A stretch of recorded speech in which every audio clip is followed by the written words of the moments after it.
result of 4 million years of bioengineering. You think about this, what is your one attachment to Mother Earth all the time? Like, why do we need to wear shoes? Where have we forgotten the functionality of feet? For me, being barefoot is like my quick hack to just being connected with nature and present and in tune with what's going on around me. The human foot is an amazing structure. It's comprised of 26 bones, 33 articulations, each with 6 degrees of freedom of motion, 20 plus muscles, with 10 of them being in the arch in 4 layers. We evolved from creatures that were very much like chimpanzees, that climbed trees but also walked on the ground a little bit.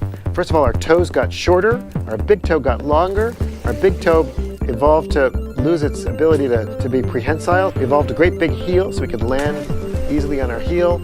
And maybe most importantly, we evolved an arch in our foot that helps it stiffen it and also act as a spring. The reason why running became very important around 2 million years ago was to enable our ancestors to hunt. Our brains were enlarging and we needed meat, so we had to run down our prey. And the way we did it was through something called persistence hunting. Hunters will chase an animal, but animals can't cool while they gallop. So if you can make an animal gallop for long enough in the heat, you can actually drive it to a state of heat stroke. And since humans cool by sweating rather than panting, we're able to outrun even the largest animals out there on the African savanna. And we can still do that today.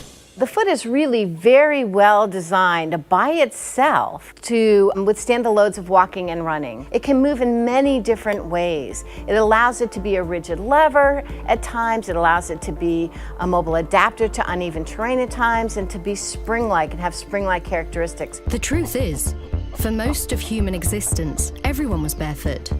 Until something happened around 40,000 years ago.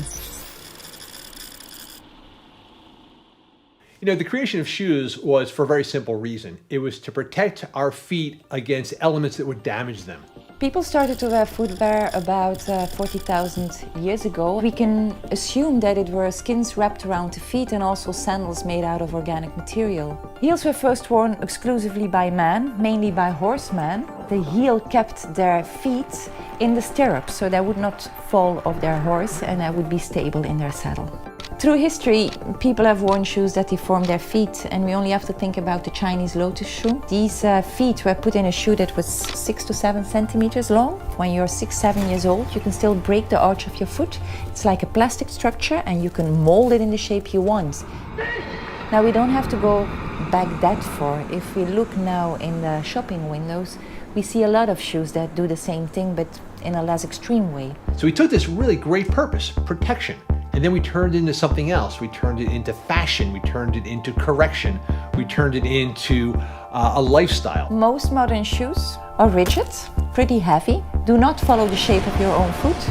Well, you don't really have a good feeling with the surface you're walking on. When you look at shod populations, people who have worn traditional shoes for years, you start to see a change in shape of their foot.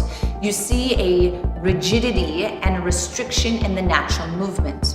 Most of the injuries I see in my office, including plantar fasciitis, stress fractures, Achilles tendonitis, I attribute to a disconnect that is created between the body and the ground, and I associate that with modern footwear.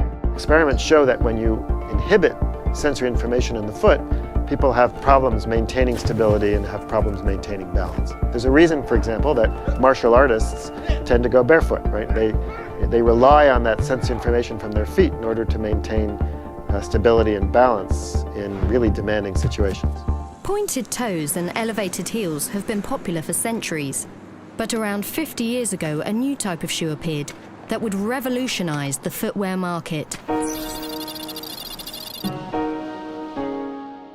So a lot of the changes that we associate with traditional shoes, cushion, heel toe drop, we can actually accredit back to the running boom in the 1970s. Bill Bowerman's designs were driven by observing athletes and designing product for performance. Bowerman was building shoes long before Nike, even before Phil Knight, the other co-founder of Nike, came along. He wrote a book called Jogging. That book helped start the whole running movement in the US. People were coming to Bowerman wanting to learn how to run, learn how to jog. A lot of those people that hadn't done that before started having problems with their Achilles tendon and their calf. Bowerman decided upon a half-inch heel lift based on what doctors were telling him. It was because they were trying to accommodate people that had worn dress shoes all their life. It wasn't from the athletes, it was more from the general public that needed a product that they could wear without discomfort. Beyond that, they started adding a counter, they started adding arch support. So they're adding Band-Aids to the effect of creating a problem with the heel. When you put your foot in a cushioned shoe, it's the same as putting your butt in a cushioned sofa. What you're doing is allowing everything to relax and get soft and deactivate. I think one of the causes of weak feet is the chronic support that we have from modern footwear. A carbon fiber plate, springs in the heel, air within the heel, are trying to mimic a very intelligent system that we already naturally have. So what we end up with is this cocoon, this sarcophagus that encompasses your foot and strips away all the natural movement that's there for a reason. I think in today's world, fashion is first before performance. Fantastic.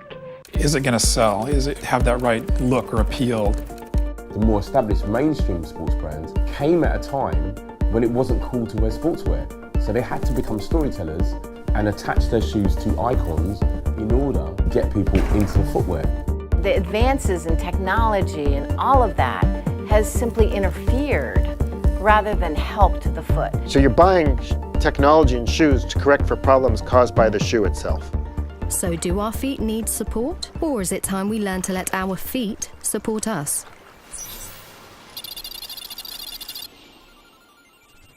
An impulse sent from neurons in the toe is chemically identical to an impulse sent from neurons in the nose.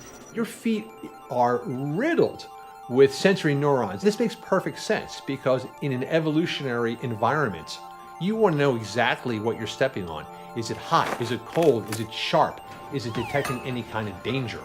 I believe that children should be barefoot as long as possible because this is when they are in their peak window of what's called neuroplasticity or brain and nervous system development. I don't think any kid wants to wear shoes.